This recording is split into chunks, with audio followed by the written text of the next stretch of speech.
I think that this is just a quirky, edgy, hypersexual yaoi webtoon turned manga that fell into the hands of uneducated white conservatives. Gay marriage is still not legal in Japan, and representation is slim to none in everyday traditional media. You could report this book to the cops and they would do nothing because this is not real harmful media. This is fiction.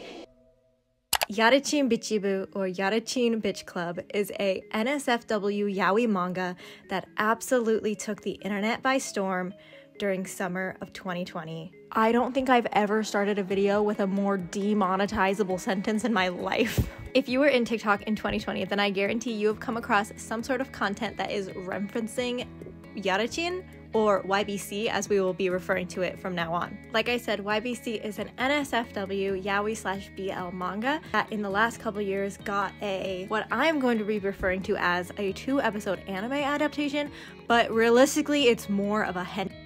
If you are listening to this and you still don't think you know what YBC is, I guarantee you have at least heard the song that went viral from the anime because it was making its rounds on the internet from early 2020 to mid to late 2022.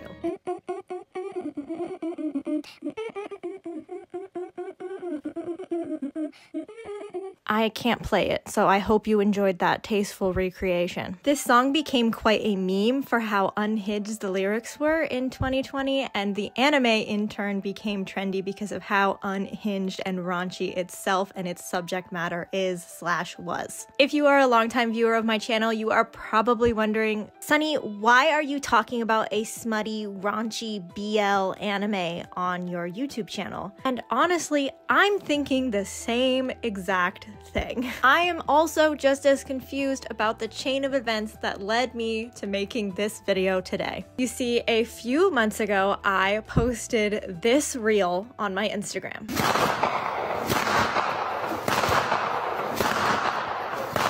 This is playing off of a popular trend at the time on TikTok where you used this particular audio and you showed what you bring to the table in a relationship.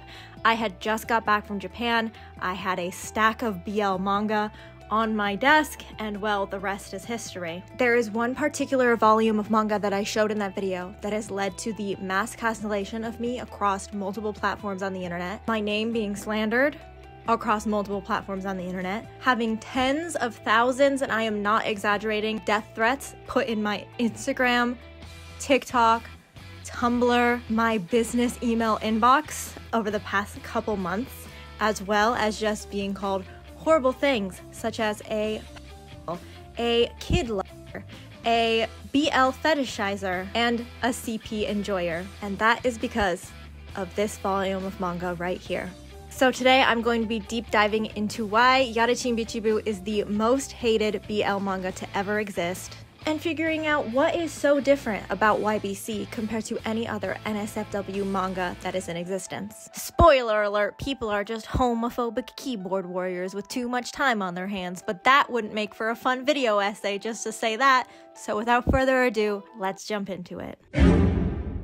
The problematic stance people have about YBC starts at the plot, so I figured I would go over a rough description of what happens in this manga so that those who have never heard of it have a slight understanding about what is going on. Yarachin Bichi-bu, or Playboy Slut Club, if you want a better English translation than the actual English translation. The actual English name translated bichi to bitch, which that's not what it means slut. I don't know if slut and bitch mean the same thing. Also, from this point going forward, I'm going to be censoring the word bitch and I don't cuss, so me saying these words is for educational purposes. YouTube. Anyways, YBC was originally a webcomic that was published starting from 2012 on the website Pixiv and only got an official print release in 2016 by Gentosha. If you are as deep into the world of manga publication companies as I am and Gentosha rings a bell for some reason, I looked into this for you because it also rang a bell for me. And that's because Gentosha is responsible for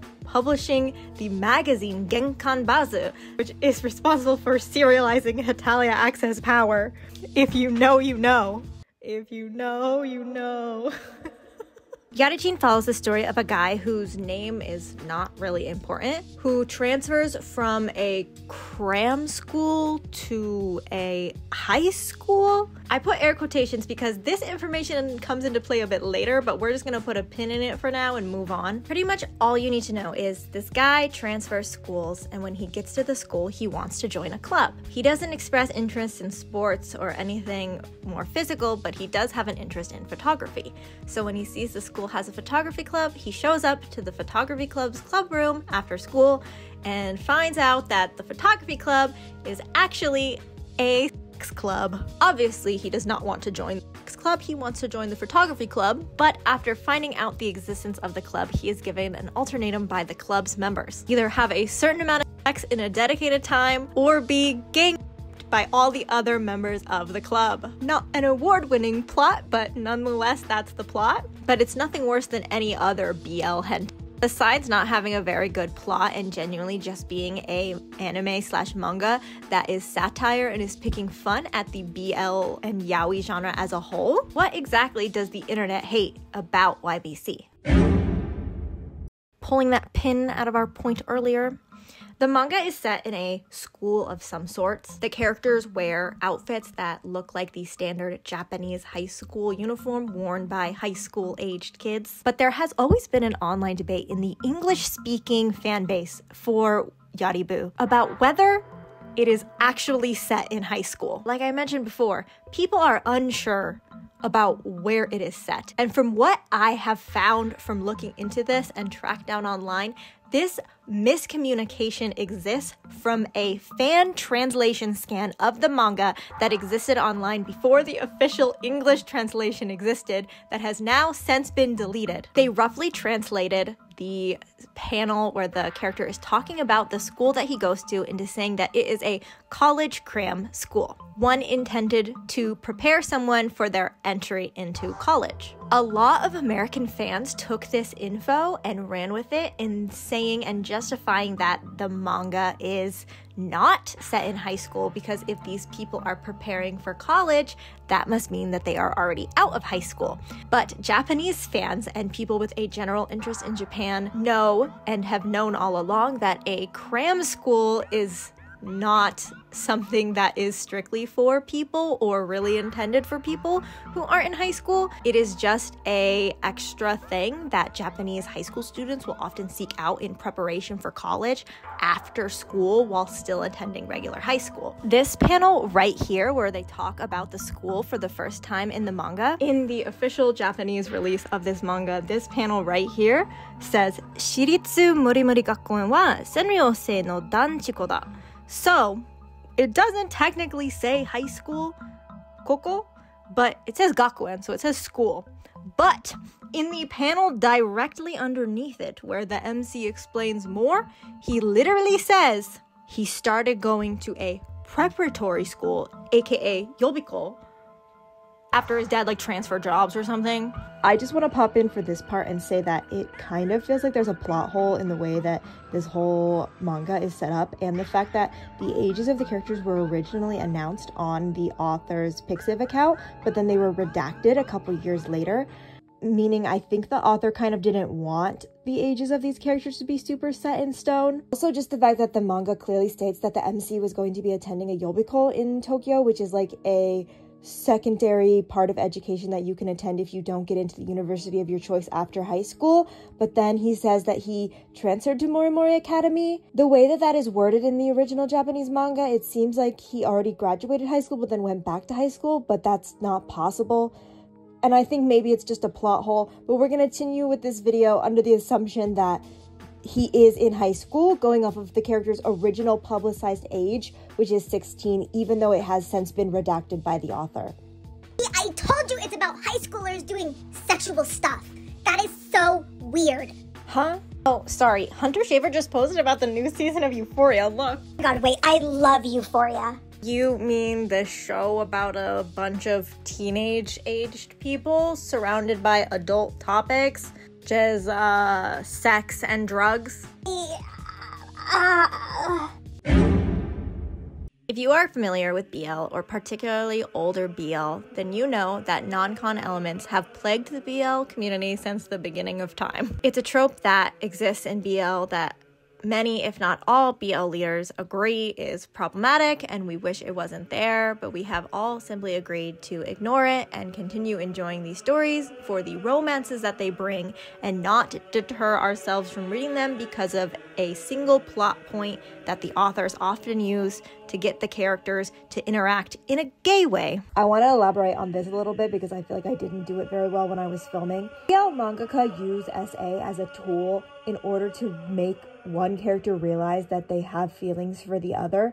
In turn, when one character SAs the other character, the character being SA'd starts to enjoy it halfway through. This is very prevalent in shows like Junjo Romantica and Sekai, where character A is reluctant to admit their feelings for character B, so character B will do something that depicts SA, and the character will realize that they actually like character B. And then from there forward, everything else is usually consensual because the character realizes in that moment that they actually do like character B. It's just a really weird way that they do it. That's why we can ignore it, because it usually isn't a reoccurring thing, at least in the BL or yaoi anime and manga I have chosen to ingest. A lot of us simply agree to ignore the non-con elements and focus on the better romance parts and representation parts of BL. See, it's gross and problematic. How can you guys just overlook? That is so weird. Oh my god, the new Chainsaw Man movie was just announced. Oh my god, really? I love Chainsaw Man. Oh, so you're a weirdo and a freak then, because you must just accept that what Hiriko and Makima did to Denji is okay. Because you like Chainsaw Man. You see, Japanese media, specifically Japanese NSFW content, has always had this weird epicenter that focuses on non-con elements and CNC. I guarantee you could ask any JAV actress if she has acted in a scene that has non-con or CNC elements, and she would say yes, because it is just that common and normalized and popular in the adult video community in Japan, in media in Japan in general. And this, of course, has leaked over into the anime and animated media scene.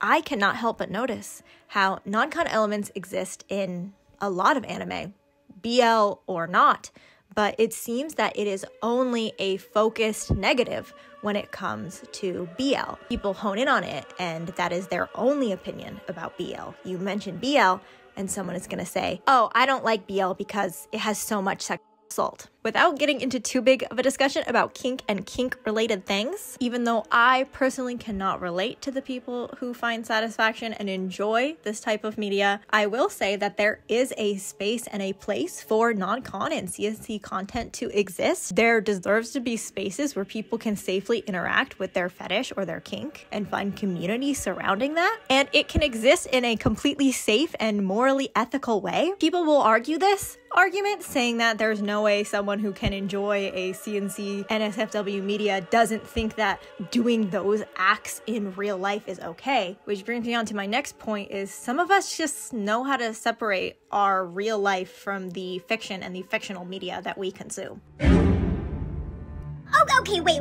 rewind. Non-con elements are in a lot of media, okay? But that doesn't change the fact that they're kids. You said they are kids. That is basically child. Did you just buy something? Oh, I was just buying the second volume of YBC off Barnes & Noble because I don't own it yet. Oh, the anti-pro shippers are not going to like this portion of the video. You see, I didn't really know what the pro shipper community was until I started being called one in response to some of my opinions in the comments of my Instagram in regards to YBC. This video is not about the debate about whether pro shippers are right or antis are right, and I am not gonna deep dive into that in this video particularly, but I feel like the way that pro shippers have been villainized by antis, specifically antis on Instagram Reel, is an important thing to mention in this video while talking about YBC. And I do share some of their viewpoints when it comes to this particular piece of media. The author of YBC, Oguretsu Tanaka, is an adult. She is of legal age. She is these characters. She wrote their words. She is their voice. She drew them. She is them. These characters are from an adult mind. No minors or actual children or involved in the process, the creation, the imagery, the making of Yaribu. They are not included or depicted in any part of this manga or the manga making process. Yes, they're kids. You said earlier, they are in school uniforms. It is drawings of kids doing weird things. Does this look like a kid to you? Well, she is drawn with the same build, same rough-ish height, same muscle type, same body structure as this character, who is canon aged 23. This is a good example of a high schooler that is being drawn to look like a high school aged person, not a high schooler that is being depicted as looking like an adult. They do both look the same. ProShippers' arguments, from what I could find online, tend to pertain more to the world of fan fiction rather than canon media. And I often found that in the fan fiction community, a lot of people will age up characters in their head when reading a fanfic that was maybe written about two characters that canon in the show are in high school, just to make their personal selves feel more comfy when ingesting that media, even if the media they are ingesting isn't inherently sexual in any way. With this piece of media in particular, though, I would argue that the characters are already visually aged up. This is the main character of Yaribu. His name is Yuri Ayato, and I would say that this, in my opinion, does not look like your average Japanese high schooler. He has piercings, he has dyed hair. Those are two things that are prohibited in Japanese high schools. But running it back to the pro-shipper argument, even if this is what the average Japanese high schooler looked and acted like, it's fake. He doesn't exist. Maybe the haters on Instagram fully wholeheartedly transform their lives into the fiction that they read and it becomes a reality to them, but I can separate fiction from real life. And this guy, he's fake. He doesn't exist. You're reading about high schoolers doing sexual stuff. That means that you probably want to do that too. Wait, sorry to interrupt. Did you ever watch My Friend Dahmer? Oh my god, yes. Ross Lynch is so hot in that. I loved that movie.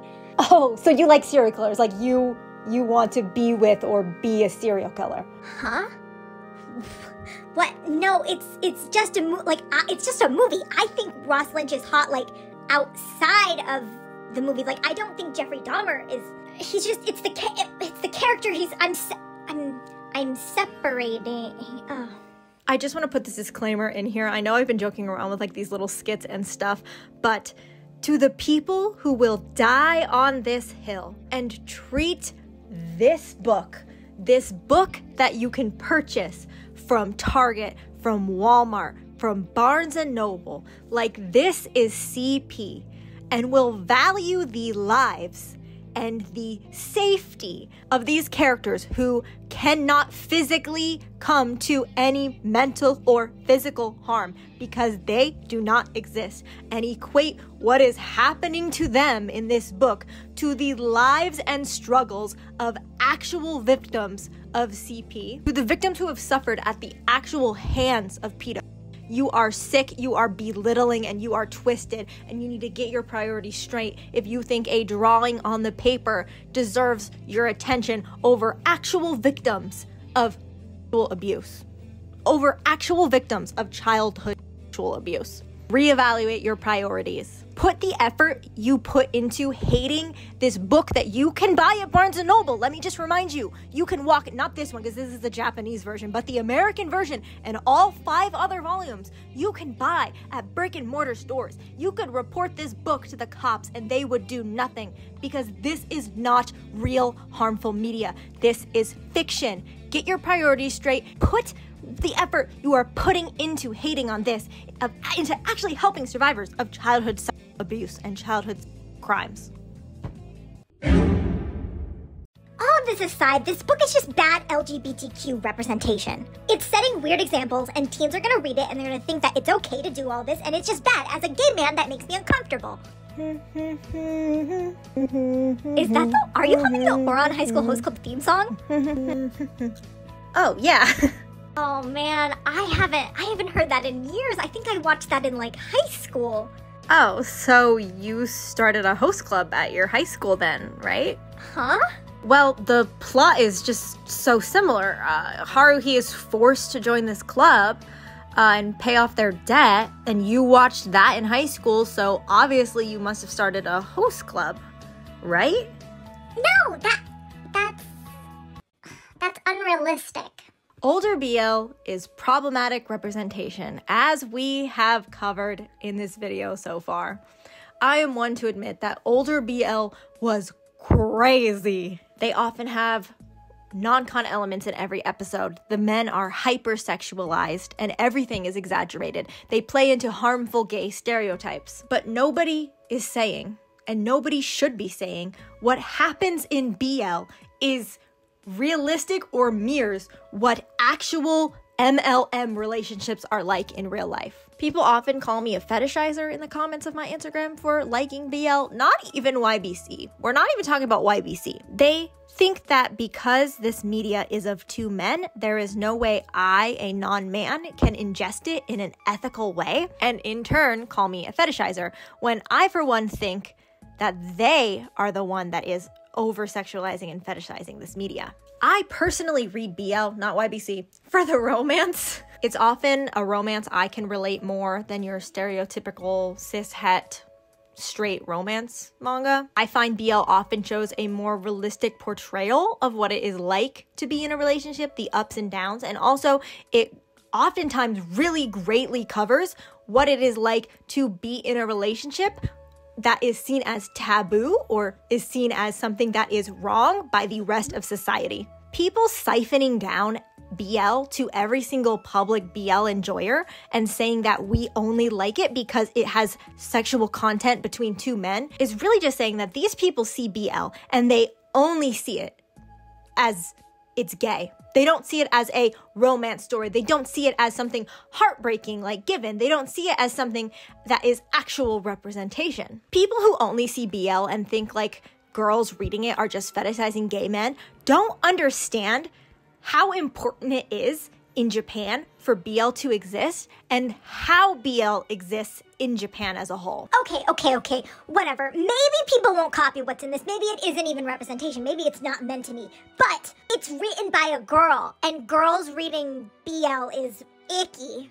In order to understand girls enjoying BL and why it is not problematic and it's not fetishizing and why it's not inherently a bad thing when a girl or female presenting person expresses a interest in BL, you need to understand what Japan is like and what society around LGBTQ plus people is like in Japan. LGBTQ plus people are still treated like garbage in Japan.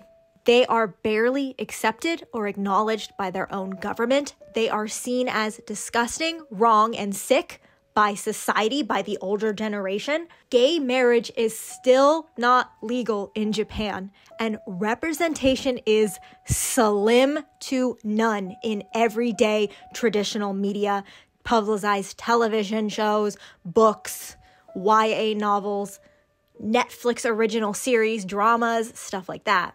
We have stated multiple times, and I've done this on purpose, that old BL used to be bad. It used to be more problematic. In recent years, in the past 10, 15 years, we have seen changes. We have seen BL become more mainstream, and we have seen positive changes in the tropes and in the way that gay men are being portrayed in the media in Japan. And people aren't gonna like this, and this is my opinion, and it's a lot of people's opinions, so it doesn't really matter if you agree with it. Fujoshi are the reason that BL is improving. Fujoshi are problematic sometimes, okay? They kind of get a little bit extreme, as does anyone who has an interest in sort of a taboo type media, but it's true. BL was initially created in Japan by women for women, and it became so popular and so widely accessible to struggling queer men, to struggling LGBTQ plus kids in Japan who just want an ounce of representation in a manga, in a media, to feel like the love that they experience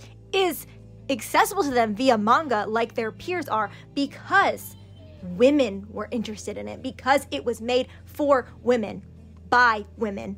Japan really said, we're gonna make gay media straight. We're gonna make it so this is a straight thing. People need to understand that if BL was written by men for men, it would not be anywhere near as popular. It would not be anywhere near as accessible. It would not have come as far as it has today, to where we have shows like Sasaki and Miyano, where in the Sasaki and Miyano movie, Miyano comes out to his mother. They actually talk about coming out in Sasaki and Miyano. In older BL, the men weren't gay. They were just two straight guys that happened to like each other. Like, YBC aside, BL as a whole. I brought up fujoshis earlier because I am talking particularly about fujoshi. I am talking about the girls that were out loud and proud talking about BL, buying every single volume that came out, purchasing merch, being proud out fans of this media because it made it successful. It made it financially sustainable for BL authors. Women BL authors paved the way so that male BL authors could exist without being ridiculed and laughed at and told they were disgusting for writing that type of book because, oh, he wrote a BL. Everyone knows what BL is because the fujoshi won't shut up about it. You see BL everywhere. You're desensitized to it. Is it okay that this media is gay men and it's only marketed towards girls in Japan? Obviously not. They made it so. BL authors, women who wrote BL mangaka from the 80s and 90s made it so now there are queer teens, queer boys, queer middle schoolers who could go and buy the latest volume of Sasaki and Miyano in Japan and see a fluffy, adorable, perfect shoujo-esque love story of the romance and love that they experience. They have a voice. It's still being pushed down by the oppressive homophobic society in Japan, but because of BL, they have a talking point. They have a voice. Back into this garbage. I wish I could wrap this video up into a neat little bow and say that this media is unproblematic, it's been misrepresented by all of the haters on Instagram, and it's actually perfectly fine. But that is not the case. This is a problematic, horny, edgy, gross piece of media, but that doesn't mean that it doesn't have the right to exist. Fiction exists to push boundaries, to tell stories of often found taboo subjects that people don't discuss on an average everyday basis in their everyday lives. It's to reach the unknown. The limits are endless, to talk about magic, to talk about dragons, to talk about mermaids and unicorns, sexual fantasies, to explore other cultures and other worlds, to see other people's viewpoints. Racism, sexism, homophobia, Noncon, it exists in fiction, and it always has. I have never read past the first volume of YBC, and I have only watched the anime once because it was popular and I wanted to see what the hype was about. I don't even like this manga. I bought it for the meme. It literally has the sticker still on the back. I bought this for a meme because I needed to get rid of my yen on the last day of my trip at a thrift store. I know I was being silly and goofy in this video with my little skits, but I did try to show with my skits that while this is a problematic piece of media, that we can talk about and address why certain things in this make us uncomfortable or why we personally don't agree with some of the subject matter in it. It also shares subject matter that exists in all fictional media. Media surrounding high schoolers and sex is always going to be weird, but it's not like this is the only case of that. Sex Education, a show on Netflix, a widely popular show, is about a high school sex counselor. Chuck Bass, in the first episode of Gossip Girl, a show that is so popular it got a 2020 remake, he assaults Jenny and Serena in the first episode. Supernatural teeters on the line of incest for the entirety of its airtime and was still a widely popular show in the early 2010s. Taboo things exist in media, whether it be gay, straight, Japanese, Western. What did my research conclude as to why this is the most hated BL manga in existence? Well, I think it all boils down to it's in the spotlight. It is popular. It is the weird BL manga of its time. And it having an anime that was widely popular on the internet made it a lot of people's first time dipping their toes into this type of unhinged, weird, cringy media. Specifically, BL media. People saw this and are unfamiliar with the tropes that this itself is making fun of, because this manga and the anime is so satire, but people who don't know what it's making fun of would have no way to pick up on that. I think that this is just a quirky, edgy, hypersexual satire yaoi webtoon turned manga that fell into the hands of uneducated white conservatives, and they just ran wild with it, even though this media was never intended for them to ingest in the first place. The joke's not for them. The joke's not for them, and they don't want to accept that. In conclusion, media is going to exist that you don't agree with. Whether it is a public work like YBC or a fanfic on the pages of AO3, there is going to be stuff that you don't like floating around. But there is absolutely nothing you can do about it. I think we all just need to accept that this is a book. This is words on paper. This is fake. It doesn't exist.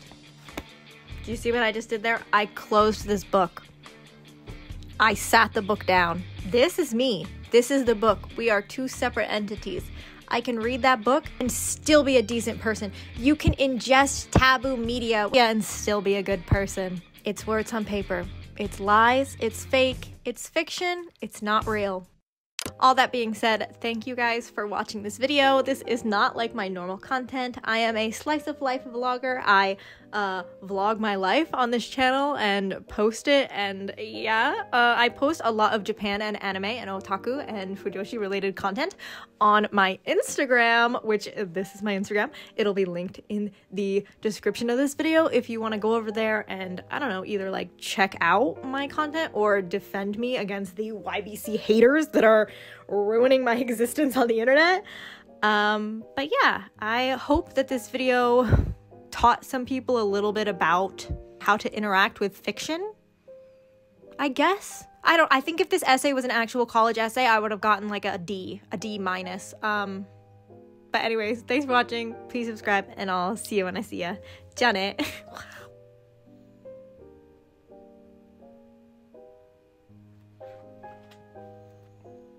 Coggy?